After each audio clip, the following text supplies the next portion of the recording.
working on lesson 7-4. This is page 416. Now we're going to get real. We're going to use Pythag on the coordinate plane to find the distance between 2 points. If you take a look at example 1, Thomas says that walking along a straight path from the haunted mansion to the clown tent is a shorter path. So from here to there, shorter path. How can he use the Pythagorean theorem to determine whether he's correct? So here's how it goes, guys. First, you have to plot the point and then count how far away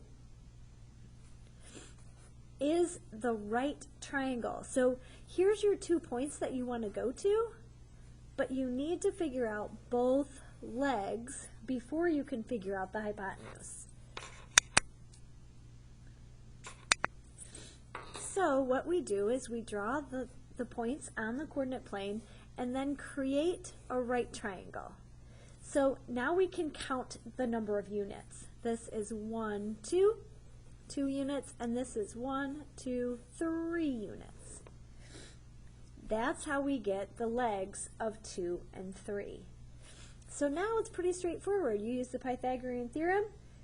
That would be 4 plus 9 equals 13, and you find the square root of 13, which is approximately 3.61 for the distance of your hypotenuse.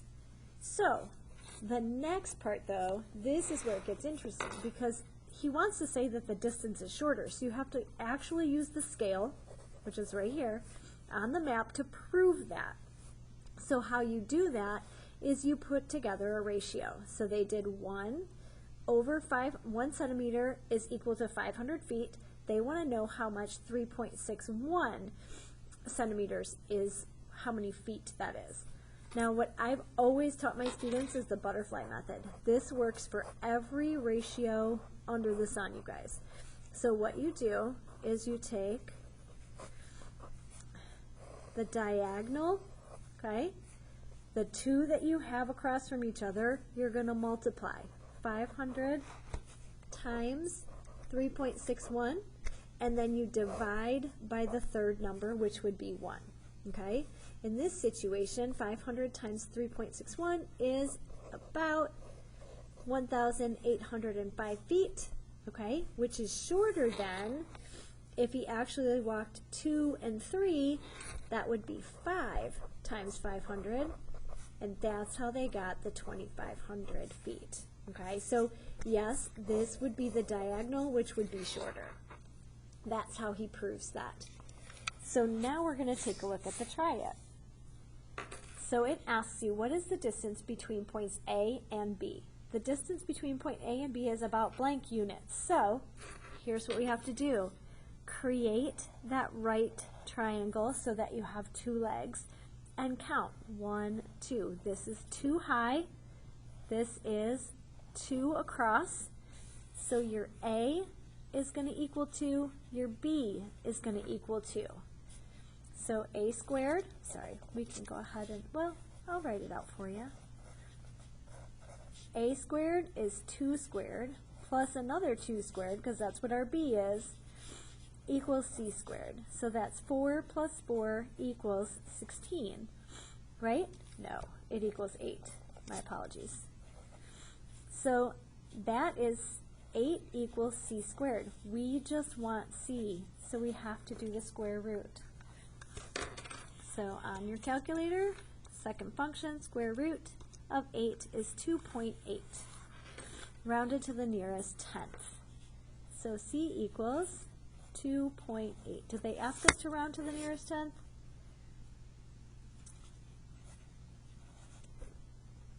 On to example number 2.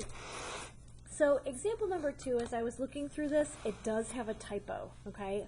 Right away, I want you to fix that. That is not the number 32. It should be 3 to the second power, okay? Took me a minute to figure that one out. It says, find the perimeter. The perimeter is all the way around the outside. So perimeter is here, here, and here. Now, we can count and know the legs, but we cannot count to know the hypotenuse because it cuts through so many boxes diagonally, okay? You won't get an accurate measure. So what you have to do is use Pythag to figure that out. So they did 1, 2, 3, 4, 5. They counted 5 units. What they're showing you is absolute value here. This is 2. That's the -2 that they got. See how it's a -2 here? That's 2 boxes and then 3 boxes. So they put it together to get 5 units. And then our other leg, 1, 2, 3, and they're going to count and use the 4 minus the 1 in order to get the 3. Okay, they're using the y values there. And then you use Pythag to say, okay, c squared equals 34, and find the square root. Now, add the lengths of all the sides together to get the perimeter. So what you would do is take 5 plus 3 plus what you found for the hypotenuse, which would give you a perimeter of 13.83 units. Back to those multi-step problems again. Okay, so the next question says, find the perimeter of ABC with vertices 2, 5, 5, -1, and 2, -1. I'm going to use graph paper to do that, okay? I'm going to plot my points, 2, 5, 2, 5.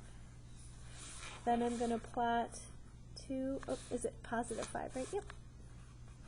Then I'm going to plot my points 5, -1. And then 2, -1.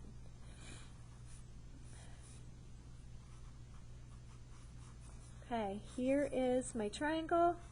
Oops, sorry, I should be using a straight edge. Like that.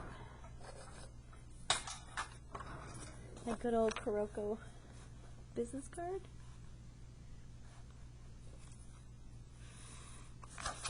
Okay, what we're trying to find is the hypotenuse. What is that C? So if we count 1, 2, 3, this is 3, one leg, 1, 2, 3, 4, 5, 6. So we have a leg of 3 and a leg of 6. So A equals 3, B equals 6. What does C equal? So we're going to do 3 squared plus 6 squared equals C squared. That's 9 plus 6, 12. No, 6 times 6 is 36. Oh my goodness.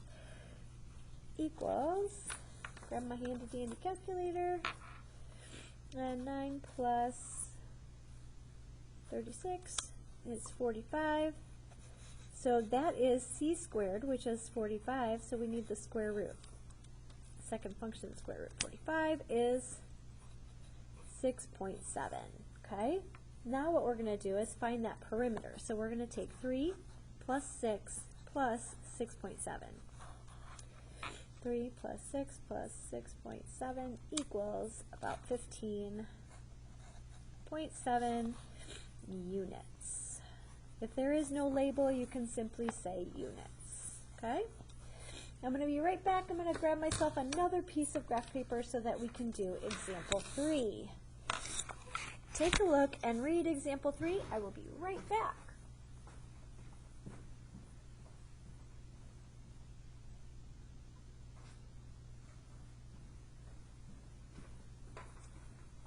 Did you get through it all? Because I'm back already. Alrighty.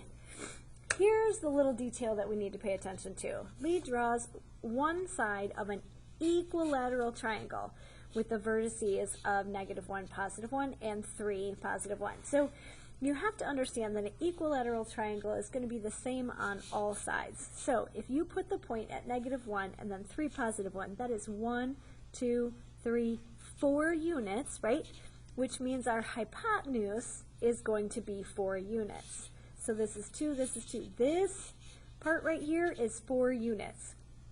However, we are trying to find the height, okay? So here's our right triangle. Remember, Pythag only works if we have a right triangle.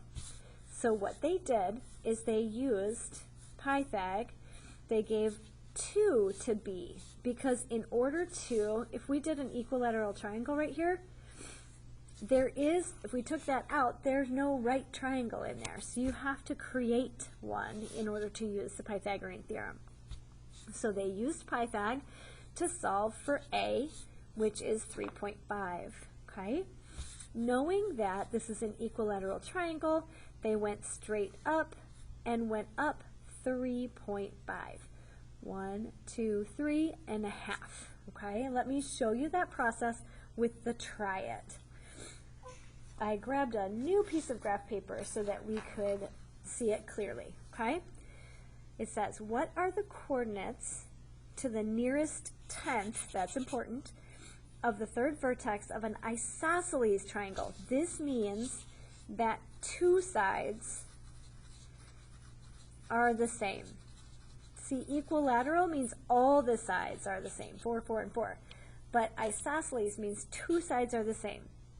That has 1 side length of 2 and 2 side lengths of 5, with the vertices 1, 0 and 1, 2. The vertex is in the first quadrant. That's an important piece of information to help you know which way your triangle, your point is going to be, okay? So let's plot our vertices at 1, 0, which is here, 1, 0, and 1, 2, 1, 2. Here are our 2 points right here, okay? That is our side length of 2.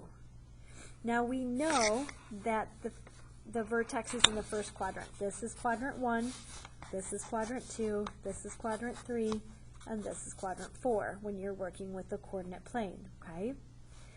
So we know that the side, both of them are 5. So we know that the hypotenuse is 5, and we know that a leg is not 1. A leg, I'm sorry, is not 2, but 1. Because again, just like this one, we're going to have to cut that base in half to make a right triangle. So we're going to cut that base in half to make a right triangle. Because right now, an isosceles triangle is not a right triangle. You have to cut that in half to make that right triangle. So we have 1 on this side and 5 as our hypotenuse, and we're trying to find that A, just like they did in the example problem, okay? I'm going to show my work on the back of this paper. So I don't know A, but I do know B is 1, and I do know C is 5, okay? So A squared, whatever that is, B squared is 1, and C squared is 5. I'm sorry, 5 squared. So A squared plus 1 equals 25. I'm going to subtract 1 from both sides of my equation, and I'm left with A squared equals 24. In order to find A, I have to take the square root of 24. Second function square root, that is 4.9.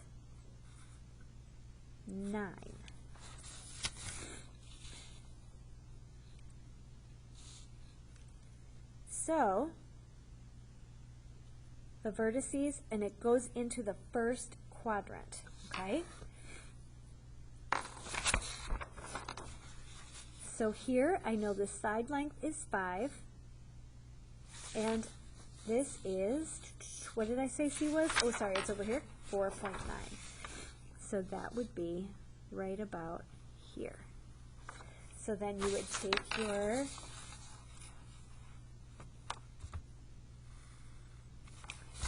straight edge and complete your triangle this direction, because I know that it's in the first quadrant. So what is the point of that?